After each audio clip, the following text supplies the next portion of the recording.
ଜୀବନରେ ବଞ୍ଚିବା ସହଜ ହୋଇ ନଥାଏ। ସେଥିପାଇଁ ପ୍ରଥମେ ନିଜକୁ ହିଁ ମଜବୁତ କରିବାକୁ ପଡ଼ିଥାଏ।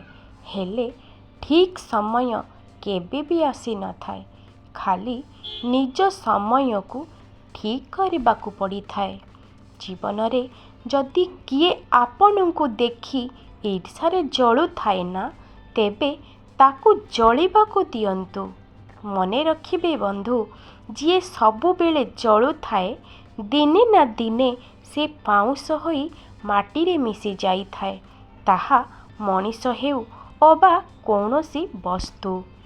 ଯିଏ ଅନ୍ୟମାନଙ୍କୁ ସମ୍ମାନ ଦେଇଥାଏ ନା, ସେ ହିଁ ବାସ୍ତବରେ ସମ୍ମାନ ପାଇବାର ଯୋଗ୍ୟ ହୋଇଥାଏ। କାରଣ ମଣିଷ ଅନ୍ୟମାନଙ୍କୁ ତାହା ଦେଇଥାଏ ଯାହା ତା ପାଖରେ ଥାଏ। ବନ୍ଧୁ, ପରିସ୍ଥିତିକୁ କେବେ ଏପରି ହେବାକୁ ଦେବେ ନାହିଁ ଯେ ଯେପରି ଆପଣ ସାହସ ହରାଇଦେବେ। ବରଂ ମନରେ ସାହସ ଏପରି ରଖିବେ ଯେପରି ପରିସ୍ଥିତି ତୁମ ଆଗରେ ହାର ମାନିବାକୁ ବାଧ୍ୟ ହେବ। ସେ ମଣିଷ ଆପଣଙ୍କ ମୂଲ୍ୟକୁ କେବେ ବୁଝିପାରେ ନାହିଁ ଯାହା ପାଖରେ ଆପଣ ସବୁବେଳେ ଉପସ୍ଥିତ ରୁହନ୍ତି। ସବୁବେଳେ ନା ମନର କଥାକୁ ସିଧା ସିଧା ହିଁ କହିଦେବା ଦରକାର। କାହିଁକି ନା କଥା ହେବା ଦ୍ୱାରା ମନ ହାଲକା ହୋଇଥାଏ, ଆଉ ନ ହେବା ଦ୍ୱାରା ମନରେ ଦ୍ୱନ୍ଦ୍ୱ ସୃଷ୍ଟି ହୋଇଥାଏ। ଯେଉଁ ଜିନିଷ ଆପଣଙ୍କୁ ପସନ୍ଦ ହୋଇଥାଏ ନା, ତା ଭିତରେ ଆପଣ କୌଣସି ଦୁର୍ବଳତାକୁ ଦେଖିପାରନ୍ତି ନାହିଁ। ଆଉ ଯେଉଁ ଜିନିଷ ଆପଣଙ୍କ ପସନ୍ଦ ହୋଇନଥାଏ, ସେ ଯେତେ ଭଲ ହେଇଥାଉ ନା କାହିଁକି, ଆପଣଙ୍କୁ ତା'ର ଖରାପ ଗୁଣ ଦେଖାଯାଇଥାଏ। ବେଳେବେଳେ ସେହି ମଣିଷ ହିଁ ଆପଣଙ୍କୁ କନ୍ଦାଇ ଦିଏ, ଯାହାର ଖୁସି ପାଇଁ ଆପଣ କିଛି ବି କରିପାରନ୍ତି। ଧୋକା ଖାଇବାର ମାନେ ଏହା ନୁହେଁ ଯେ ଆପଣ ଚାଲିବା ଛାଡ଼ିଦେବେ। ବରଂ ଧୋକା ଖାଇବାର ମାନେ ଆପଣ ସମ୍ଭାଳିକି ଚାଲିବା ଶିଖିଯିବେ। ସିଗାରେଟ ପରି ଜୀବନ ଜଳି ଜଳି ସରିବାକୁ ଲାଗୁଛି, କିନ୍ତୁ ଲୋକଙ୍କୁ ଏହା ଲାଗୁଛି କି ମୁଁ ବହୁତ ଆନନ୍ଦରେ ଜୀବନ ବିତୁଛି। ବିଷ ଯଦି ମିଠା ହୋଇଥାଏ ନା, ତେବେ ପିଇବାରେ ମଜା ଆସିଥାଏ। ଆଉ କଥା ଯଦି ସତ୍ୟ ହୋଇଥାଏ, ତେବେ ଲୋକଙ୍କୁ ବହୁତ କଷ୍ଟ ଦେଇଥାଏ। ଜଣେ ଛୋଟ ଛୋଟ କଥାକୁ ନେଇ ଏମିତି ଚାଲି ଯାଉଛନ୍ତି ଯେମିତି ସେ ବର୍ଷ ବର୍ଷ ଧରି କୌଣସି ବାହାନାର ଅପେକ୍ଷାରେ ଥିଲେ। ମୋର ପରିସ୍ଥିତି କ'ଣ ମୋତେ ଜଣା ନାହିଁ, କିନ୍ତୁ ମୁଁ ଅନ୍ୟମାନଙ୍କ ଠାରୁ ଶୁଣିଛି ମୁଁ କାଳେ ବହୁତ ଚିନ୍ତାରେ ରହୁଛି। ଡାଳ ଥିଲେ ପତ୍ର ନିଶ୍ଚୟ ଆସିବ। ଆଜି ମୋର ସମୟଟା ଖରାପ ଚାଲିଛି, କାଲି ଭଲ ନିଶ୍ଚୟ ଆସିବ। ମୁଁ ବହୁତ ଖୁସି ଅଛି, କାହିଁକି ନା କେହି ଜଣେ ମୋ ବିଷୟରେ କଥା ତ କହୁଛି। ମୋ ବିଷୟରେ ଅବଶ୍ୟ ଖରାପ କହୁଛି, କିନ୍ତୁ ମୋତେ ତ ମନେ ରଖିଛି।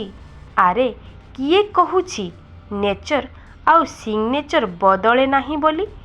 ଖାଲି ନା ଗୋଟିଏ ଛୋଟିଆ ଆଘାତ ଦରକାର।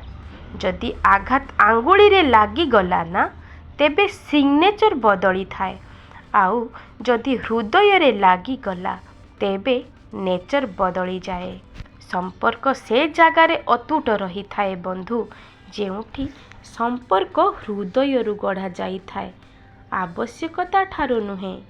ପ୍ରକୃତ ପ୍ରେମ ତ କିଛି ମୁହୂର୍ତ୍ତ ପାଇଁ ହୋଇଥାଏ, କିନ୍ତୁ ସାରା ଜୀବନ ପାଇଁ ମନେ ରହିଥାଏ।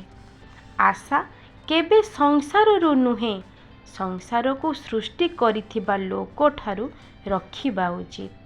ଜୀବନରେ ଧୈର୍ଯ୍ୟ ରଖନ୍ତୁ ବନ୍ଧୁ। ବେଳେବେଳେ ସବୁ କିଛି ଭଲ ପାଇବା ପାଇଁ ଆମକୁ ଖରାପ ସମୟ ଦେଇ ଗତି କରିବାକୁ ପଡ଼ିଥାଏ। ଯିଏ ନିଜ ଲୋକଙ୍କୁ ବଦଳି ଯିବାର ଦେଖୁଥାଏ ନା, ସେ ହିଁ ସବୁ ପରିସ୍ଥିତିକୁ ସାମ୍ନା କରିବାର ସାହସ ରଖିଥାଏ। ଏଠି ସମ୍ମାନ ତ ସମସ୍ତେ ପାଇବାକୁ ଚାହାନ୍ତି, କିନ୍ତୁ ଲୋକ ଫେରେଇବା ପାଇଁ ଭୁଲି ଯାଇଥାନ୍ତି।